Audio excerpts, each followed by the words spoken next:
బులెటిన్ల ముందుగా హెడ్లైన్ చూద్దాం. వడదెబ్బను లెక్క చేయని కాటమరాయుడు, తెనాలిలో ఎలక్షన్ క్యాంపెయిన్.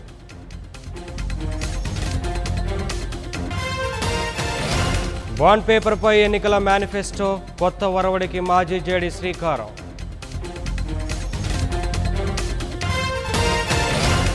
ఉచిత పంటల బీమా, విద్యార్థులకు ల్యాప్టాప్లు, టీడీపీ మేనిఫెస్టోలో హామీల వరద.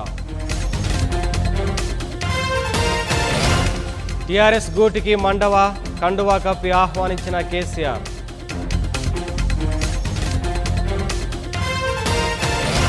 కమలానికి హ్యాండ్ ఇచ్చిన శత్రుఘ్న సిన్హా, హస్తం గూటికి చేరిన మిస్టర్ రెబల్. వచ్చే 3 రోజుల్లో తెలంగాణలో చిరుజల్లులు, ఉపరితల ద్రోణి ప్రభావం అంటున్న వాతావరణ కేంద్రం.